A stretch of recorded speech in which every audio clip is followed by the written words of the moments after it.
네, 지난주 강론에서 오해의 소지가 있는 부분이 있어서 잠시 짚고 넘어가시겠습니다. 그림을 보시면 그림에서 맨 우측 노란색 화살표에 따르면 마치 영혼이 영적 세계로 들어가는 것처럼 보이지요. 그러나 정확히 말하면 영혼을 입고 있는 의식자가 영적 세계로 상승하는 것이지요. 하늘에서 내려온 자만이 다시 하늘로 올라갈 수 있다 라고 하신 예수님의 말씀처럼 영적 세계에서 하강한 의식자만이 다시 그곳으로 올라갈 수 있습니다. 영혼은 이 물질 우주로 하강한 의식자에 의해서 물질계에서 창조된 존재입니다. 따라서 영적 세계로 상승할 수가 없습니다. 의식자가 승천의 요건을 갖추어 영적 세계로 하늘나라로 돌아갈 때 영혼을 벗게 되며 이때 영혼은 소멸하게 되는 것입니다. 그림으로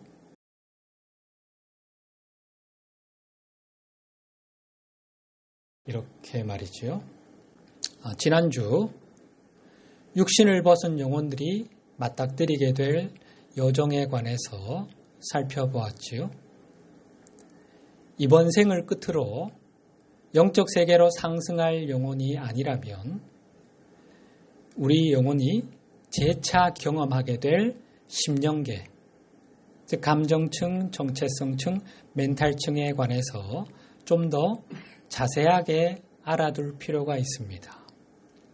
또 우리 영혼의 구조에 관해서 보다 깊은 이해를 갖는 것도 영적 여정을 걷는 구도자에게 꼭 필요하겠지요. 나아가서 심령계에 갇힌 존재들이 있는데 이들에 관해서도 살펴보려고 합니다. 오늘날 대다수 사람은 에너지의 존재에 대해서 알고 있지요. 또 에너지는 진동수에 의해서 그 특성이 결정된다는 것도 과학에 의해 밝혀져서 많이들 알고 있습니다.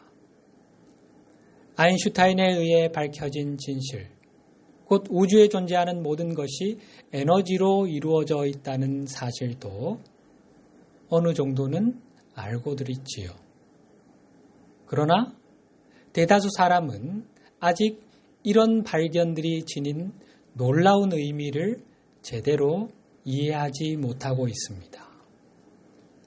사람들이 이런 발견들이 던져주는 영적 메시지를 제대로 이해하고 자신의 세계관을 변화시키려 노력한다면 인류의 의식은 비약적인 성장을 이룰 수 있고 그러면 우리가 씨름하고 있는 궁극적인 문제들이 빠른 속도로 해결될 수 있습니다. 그럼에도 아직 대다수 사람은 이런 것에 별 관심을 갖지 않고 있는 것이 우리의 현실이지요. 우주 만물이 하나의 기본 진료인 에너지로 만들어졌다는 사실은 우주의 가장 기본적인 진리입니다. 성경도 이 진리를 그 당시의 언어로 이렇게 표현하고 있지요. 창세기 1장 3절 하나님이 이르시되 빛이 있으라 하시니 빛이 있었고 태초의 창조주는 모든 것에 앞서 먼저 빛을 창조하셨습니다. 이 빛이 바로 오늘날 우리가 에너지라 부르는 것으로 형상의 세계를 구성하는 단 하나의 진료입니다.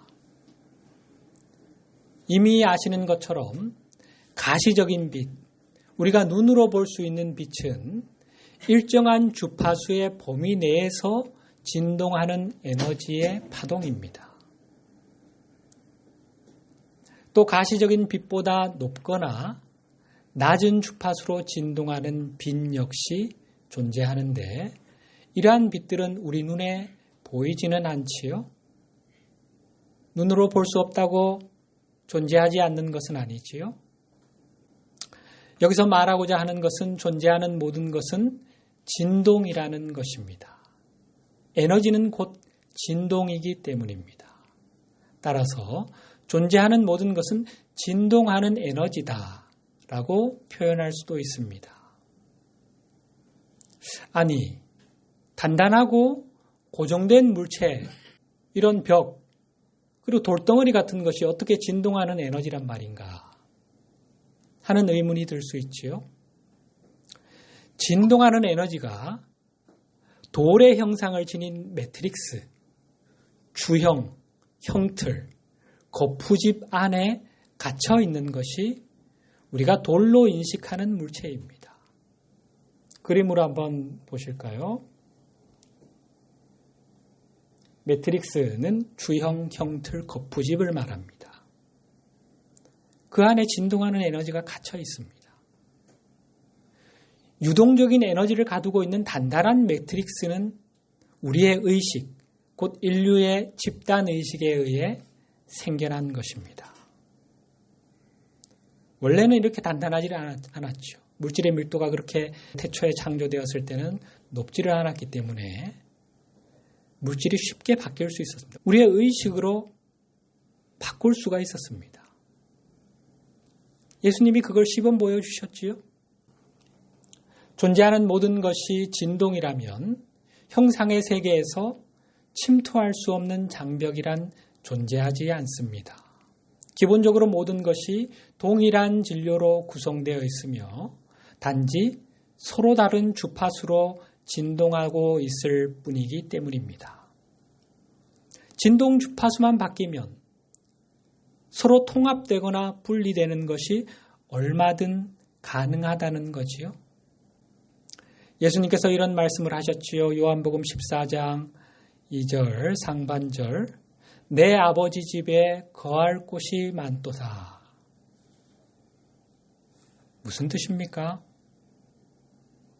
우리는 이제 지난 2000년간 베일에 가려져 있던 이 말씀의 의미를 제대로 이해할 수 있는 기초를 다졌습니다. 이 말씀에 담긴 의미는 내 아버지의 집, 곧 하나님이 창조하신 세계는 여러 수준의 진동들로 이루어진 일종의 에너지 연속체라는 것입니다. 이 연속체는 진동 주파수에 따라 여러 영역으로 분할되어 있으며 각 영역에는 다수의 진동 주파수를 수용할 수 있는 공간들이 존재합니다. 영적 세계와 물질 우주는 서로 다른 영역이지요. 각 영역을 구성하고 있는 에너지의 진동 주파수가 다르기 때문입니다. 또 물질계는 각기 다른 수준으로 진동하는 네 영역이 존재한다는 것을 우리는 알고 있지요. 정체성층, 멘탈층, 감정층, 물질층. 그리고 이 각각의 영역들 역시 여러 개의 층, 여러 레벨들로 이루어져 있습니다. 영적 세계에는 이보다 훨씬 많은 수의 다른 영역들이 존재합니다. 이러한 영역들 하나하나가 아버지 집에 거할 곳, 즉 하나님 집 안에 있는 거처라는 것입니다. 우리가 몸담고 살아가고 있는 이 물질 우주는 바로 이런 수많은 거처 중 하나입니다. 우리가 이미 여러 차례 살펴본 것처럼 물질 우주는 네 영역으로 구성되어 있습니다. 그림으로 다시 한번 보십시다. 각 영역을 옥타브라고 표현할 수 있는데 각 옥타브를 구분하는 기준은 에너지의 진동수라고 했지요. 위에서부터 아래로 내려올수록 각 옥타브를 이루는 에너지의 진동수가 낮아진다고 했습니다. 여기서 우리가 물리적인 감각으로 인식할 수 있는 세계가 바로 네 번째 옥타브인 물질층이지요. 이 물질층은 육체의 감각을 통해서 감지할 수 있는 주파수 범위 내에서만 진동하는 에너지로 이루어져 있습니다. 물질층 위에는 감정층, 멘탈층, 정체성층이 차례로 존재합니다. 우주에 존재하는 모든 것은 하나님의 빛, 곧 신의 에너지가 영적 세계로부터 물질 우주 속으로 끊임없이 흐름으로써 유지될 수 있다고 했습니다. 개인적인 측면에서는 신의 에너지가 영적 자아로부터 시작해서 내 하위체로 불리는 내 수준의 마음으로 흐름으로써 우리의 생명이 유지되고 있는 것입니다. 이 흐름이 끊어지면 우리는 더 이상 존재할 수 없습니다. 영적 세계에서 흘러오는 에너지는 다음과 같은 단계를 거치며 흐르게 됩니다.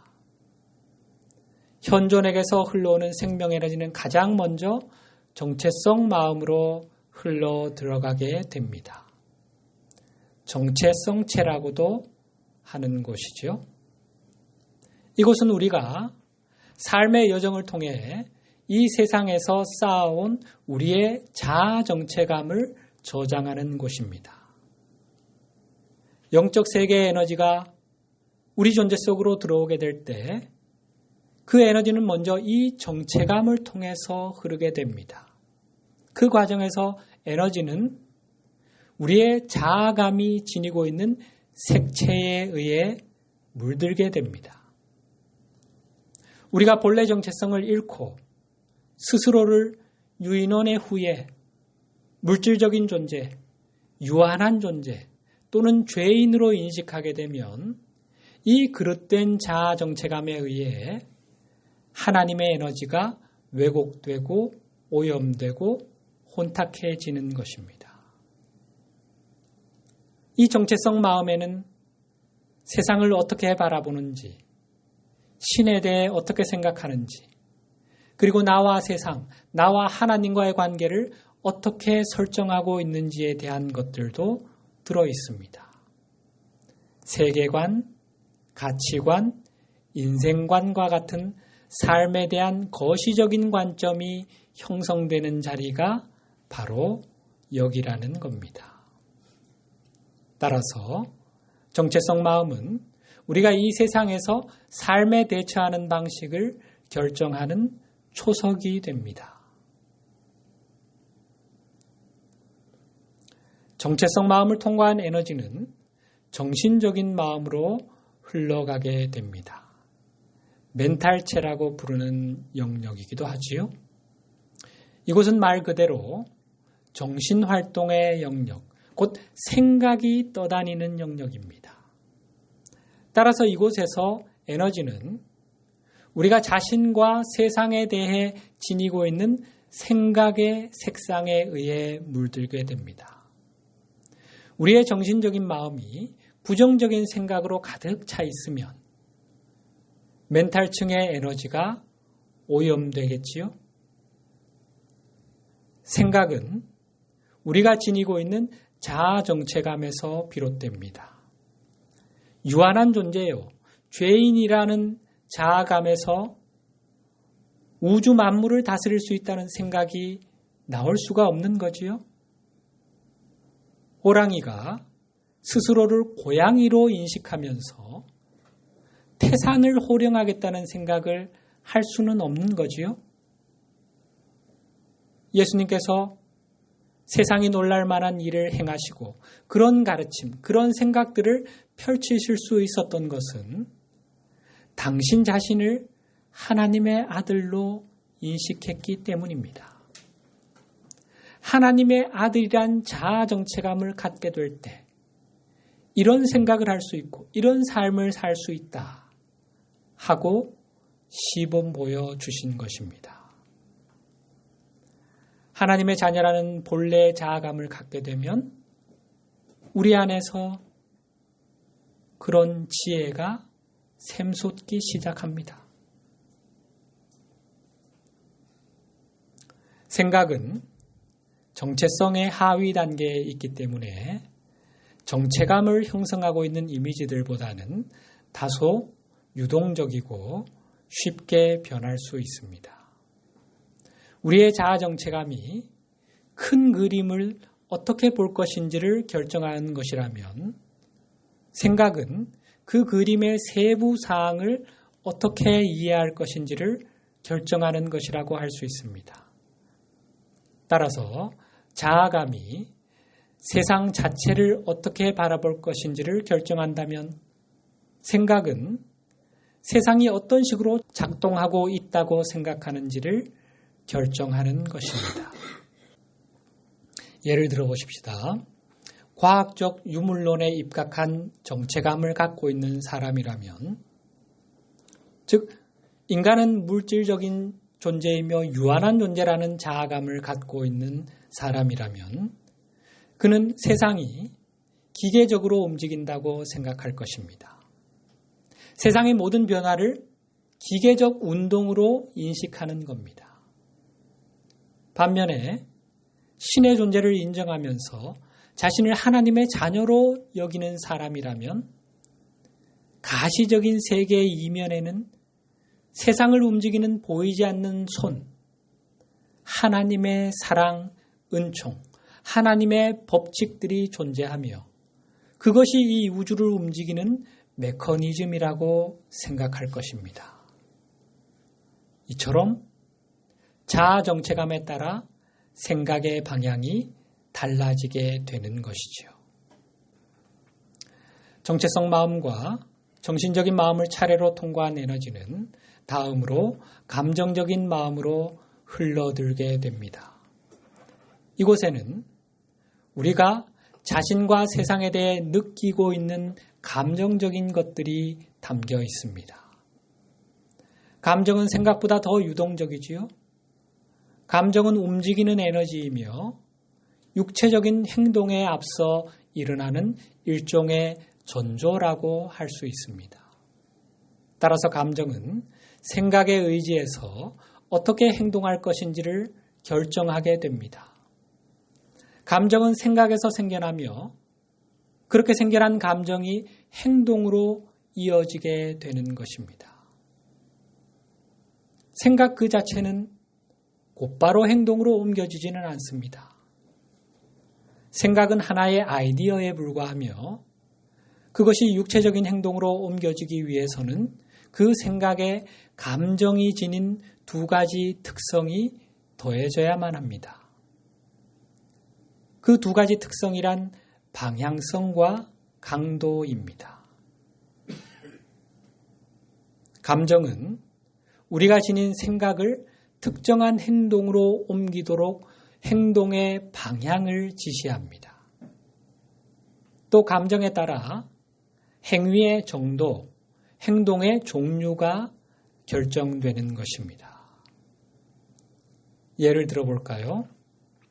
누군가를 적으로 인식하는 생각이 있다고 가정해 보십시다. 늘 눈에 가시인 그를 한 대 먹여주고 싶은 생각이 굴뚝 같지만 이런 생각이 곧바로 행동으로 이어지지는 않지요. 그런데 어떤 계기를 통해서 이 생각에 감정이 더해지게 되면, 예를 들어서 분노의 감정이 더해지게 되면 생각이 행동으로 이어질 수 있습니다. 내가 평소에 적으로 여기는 그가 나를 자극해서, 도발해서 분노가 치밀게 되면 그 분노의 감정으로 인해 생각으로만 머물던 에너지가 행동으로 표출될 수 있다는 것입니다. 구체적으로 어떤 행동으로 이어질까요? 그 행동의 구체적인 방향이 감정에 의해 결정된다는 것입니다. 분노의 감정에서 상대를 부드럽게 끌어안는 행동이 나오지는 않지요? 분노는 주로 폭력적인 행동을 유발합니다. 욕을 퍼붓거나 한 대 치거나 심지어는 상대를 죽이려 하거나 하는 식이죠. 또 감정의 강도에 따라 행위의 종류가 결정된다고 했지요. 분노의 강도가 그리 크지 않으면 그냥 상대의 마음을 찌르는 말, 욕, 언어폭력으로 그칠 수 있겠지요. 그러나 주체할 수 없을 정도의 강한 분노를 느낀다면 상대의 심장을 찌르는 물리적 행동으로 이어질 수도 있는 거지요. 감정이 지닌 두 가지 특성, 방향성과 강도에 의해서 행동이 결정된다는 말이 이해가 가시지요? 세 상위체를 거친 에너지는 마지막으로 육체의 마음으로 들어가게 됩니다. 바로 이 단계에서 감정이 행동으로 옮겨지게 되며 행동은 말씀드린 것처럼 감정이 지닌 방향성과 강도에 의해 결정됩니다. 물론 감정은 생각의 의지에 결정되며 생각은 우리의 자아 정체감과 세계관에서 비롯되는 것이라 했지요. 육체의 마음은 의식적인 결정을 내리는 곳이며 이 마음은 두뇌와 환경에 영향을 크게 받습니다. 깨어있는 의식, 즉 의식적인 마음이 이 육체의 마음에 국한되어 있는 사람들이 있습니다. 나머지 세 수준의 마음, 정체성 마음, 정신적인 마음, 감정적인 마음은 모두 무의식 영역에 들어가 있는 거지요. 쉽게 말해 자신의 감정, 생각, 자아 정체감을 의식적으로 인식하지 못한 채 살아가고 있다는 것입니다. 자신의 감정, 생각, 정체감을 여러분은 인식합니까? 그 흐름을 늘 인식하면서 삽니까?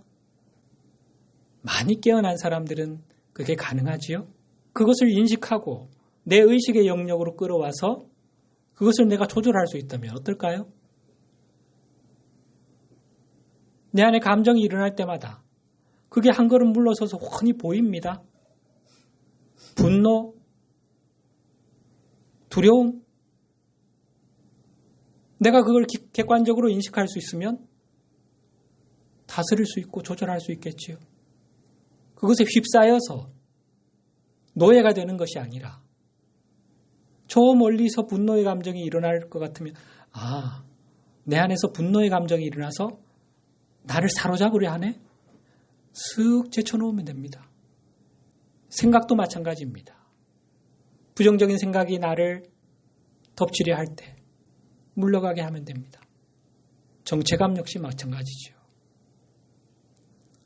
이 영역이 의식의 영역으로 들어와 있느냐, 무의식의 영역이 속하느냐에 따라 그의 의식의 수준이 결정되고 좌우되는 거죠.